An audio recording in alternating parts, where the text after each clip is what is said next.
My revenge was a toxic, glittering cocktail of pure, unadulterated chaos, and it was the most beautiful thing I have ever designed. It began with the quiet fury of a woman scorned and ended with a neighborhood parasite getting exactly what he deserved, gift wrapped in public disgrace.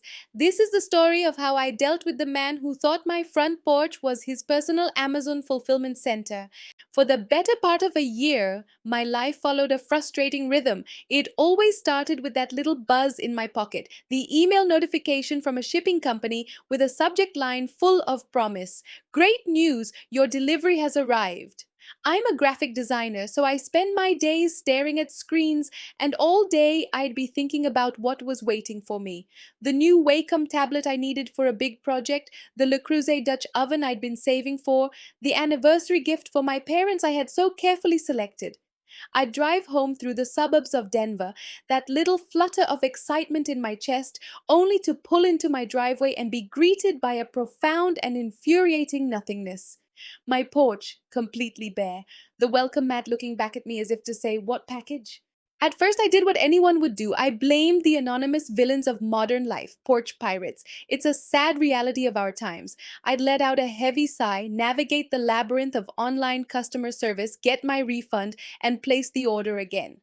But the coincidences started piling up until they weren't coincidences anymore.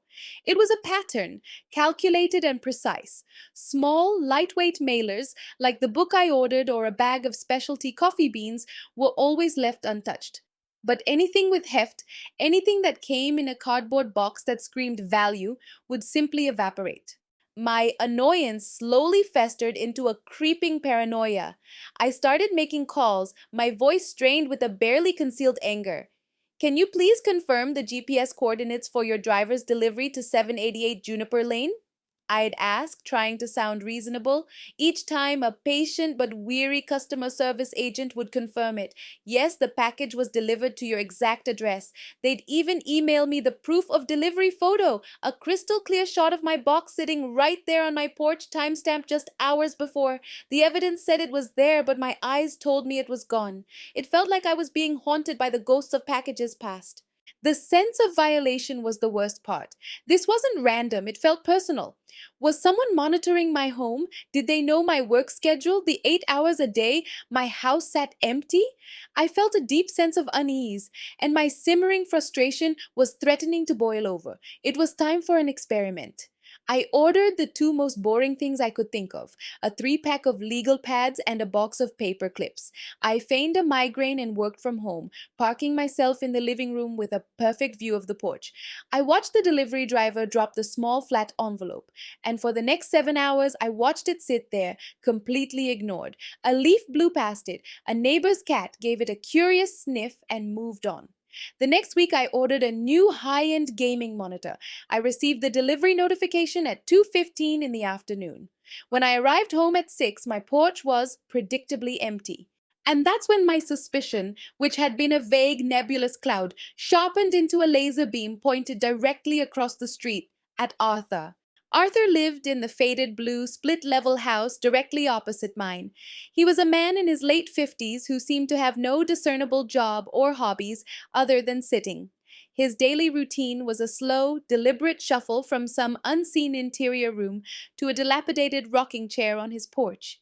He'd sit for hours on end, a folded newspaper on his knee.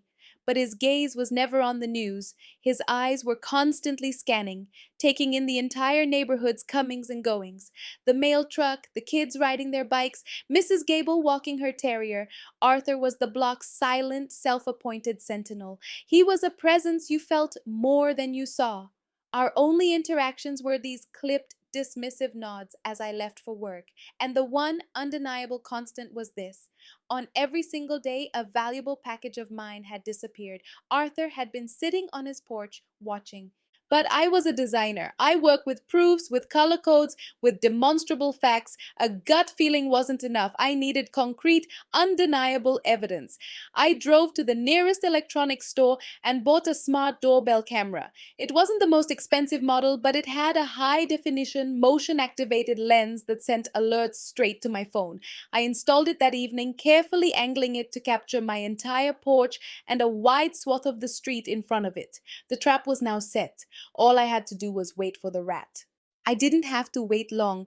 The following Wednesday, a pair of expensive designer sneakers I'd ordered for my brother's birthday was due to be delivered. At 1:47 p.m., my phone buzzed. Motion detected. I pulled up the live feed on my office computer, my heart starting to pound a nervous rhythm. There was the delivery driver placing the shoebox right on my welcome mat. The bait was laid. I tried to work, but my focus was shot. Every email notification made me jump. Finally, at 3:52 p.m., my phone buzzed again. Motion detected at your front door.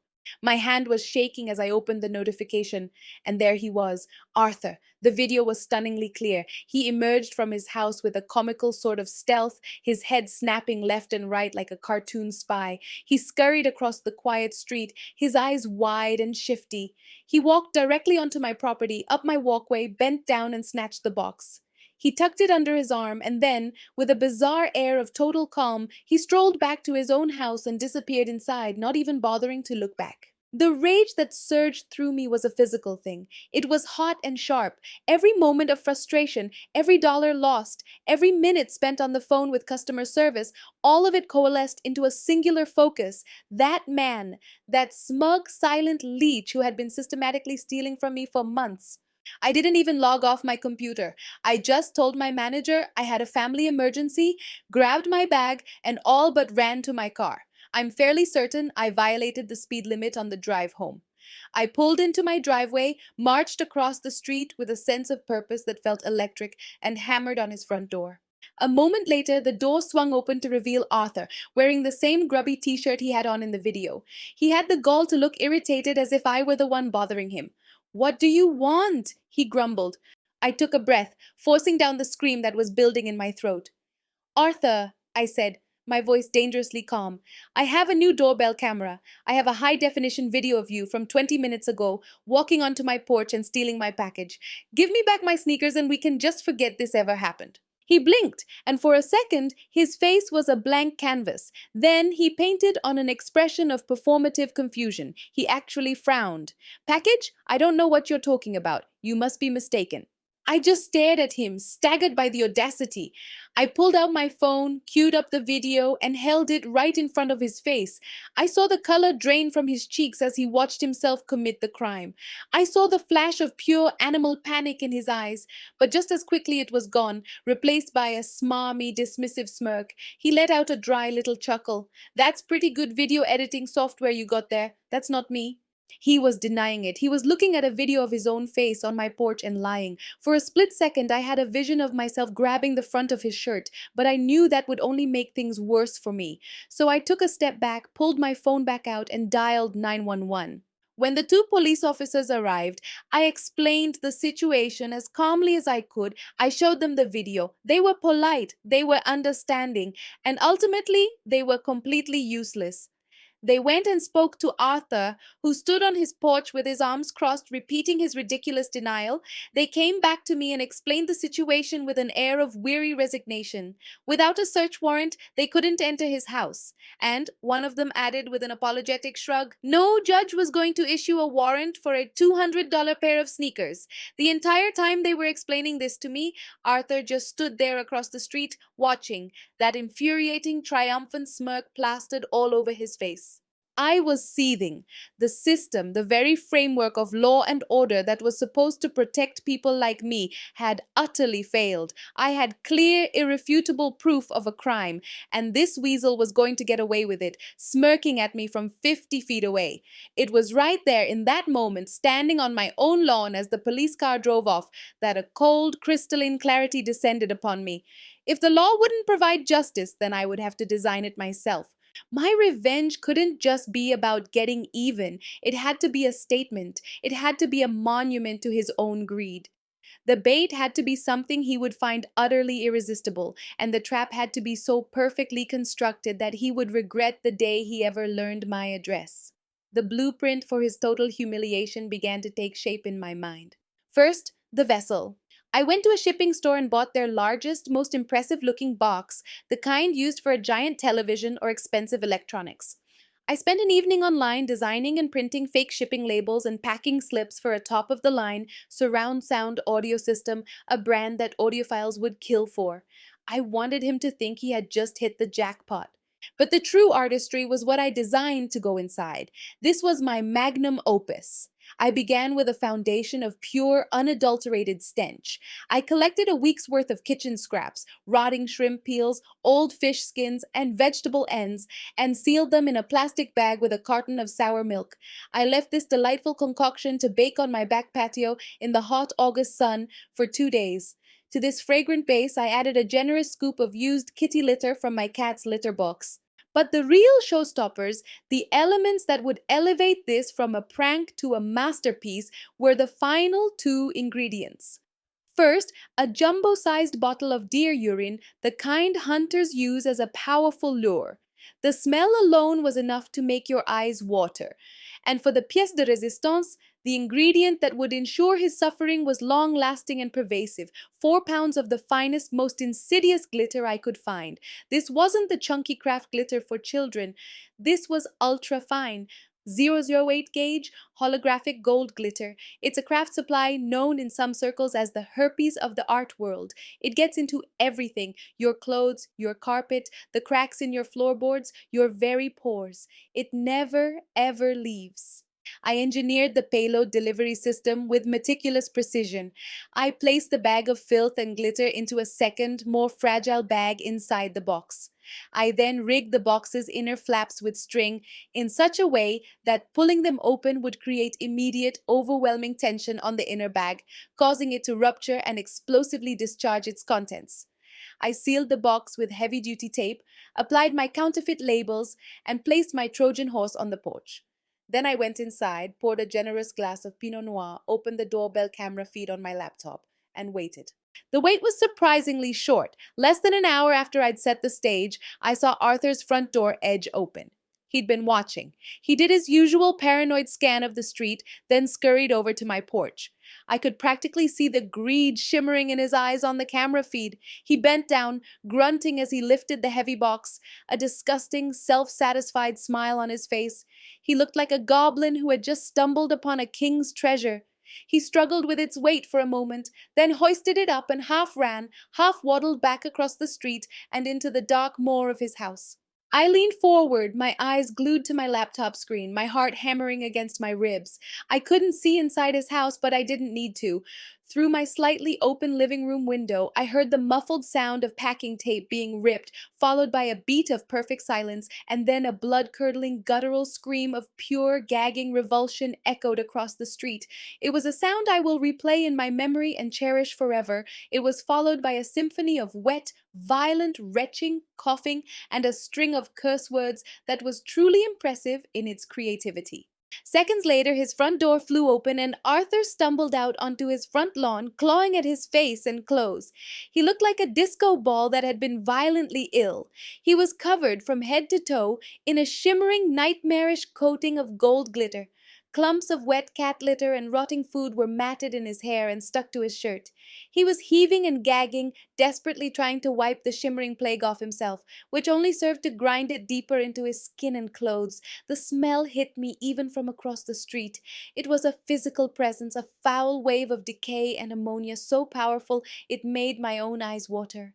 But the show wasn't over. As Arthur flailed around on his lawn like a man being attacked by invisible hornets, his wife came rushing out of the house. "Arthur, what in the world is that smell?" she shrieked, her hand flying to her nose. She took 2 steps toward him, hit the wall of odor, and staggered back as if she'd been punched.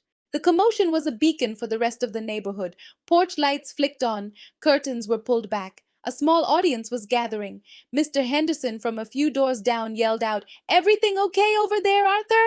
And in that moment of perfect, beautiful chaos, a glorious impulse seized me. I calmly opened my front door, stepped onto my own porch, and surveyed the scene. Then, in a clear, carrying voice that everyone on the block could hear, I called out, "Having trouble with that package, Arthur? Sometimes they're not what you expect?" A sudden, profound silence fell over the street. You could almost hear the collective gears turning in our neighbors' minds. Then, from down the block, a single sharp bark of laughter. It was followed by another, and then a ripple of snickering until the entire street was filled with the sound of cathartic, unrestrained laughter. It was the sound of years of missing deliveries and quiet suspicions finally being confirmed.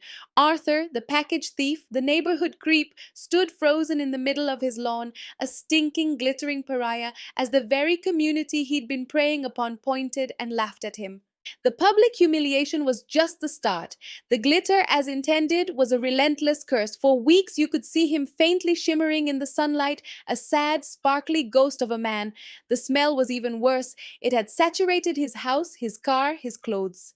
I heard through the neighborhood grapevine that his wife had moved into the spare bedroom and was openly talking about leaving him. The notoriously sluggish Homeowners Association was suddenly spurred to action by a flood of complaints about the persistent, noxious odor and biohazard emanating from his property. A formal notice of impending fines was soon taped to his front door.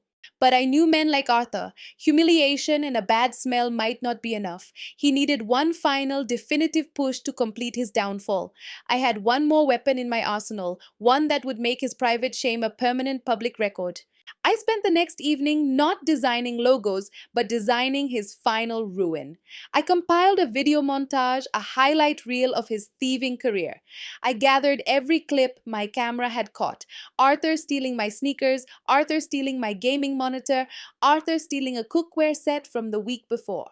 Clip after damning clip of him, on different days in different clothes, performing the same pathetic criminal ritual. I uploaded the 5-minute video to our neighborhood's Nextdoor page. I gave it a simple, effective title: A Public Service Announcement for Our Littleton Neighbors Regarding Recent Package Thefts. The result was a digital wildfire. Within an hour, the post had exploded with comments. "That's the man who stole my son's new tablet for his birthday." "I knew it! My mother's heart medication was taken from our porch last month." "That creep took the anniversary gift I ordered for my husband." It turned out I wasn't his only victim. I was just the one who finally caught him. He had been looting the entire neighborhood for years, relying on everyone's assumption that it was random. Now his name, his face, and his address were tied to every single one of those losses. And of course, his wife was on the next door page. She saw the video. She saw the dozens of furious comments from her own neighbors. I don't know the exact words that were exchanged inside that stinking, glitter infested house that night, but the sounds of furious screaming, followed by the unmistakable crash of something heavy being thrown against a wall, painted a very clear picture. The next morning, I watched from my window as his wife dragged 2 large suitcases to her car, tossed them in the trunk, and peeled out of the driveway without a single glance back, leaving Arthur standing alone on the curb, looking utterly and completely broken.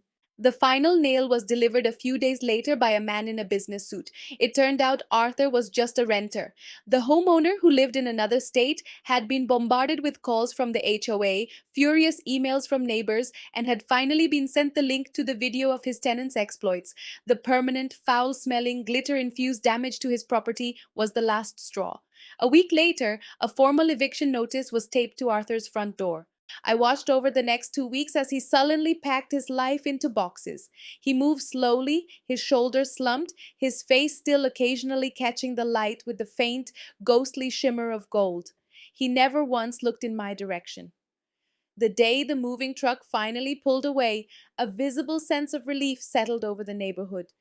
That evening, for the first time in a long time, the street was alive with people walking and talking, the air feeling cleaner, both literally and figuratively. My packages started arriving safely again, waiting for me on my porch like loyal friends. Justice hadn't just been served, it had been custom designed, packaged, and delivered with a bang. And as I stood on my porch that evening, sipping my wine and enjoying the newfound peace, I couldn't help but smile. Arthur had finally received a special delivery that was made just for him. And I have to say, the look on his face when he opened it was worth more than anything he ever stole.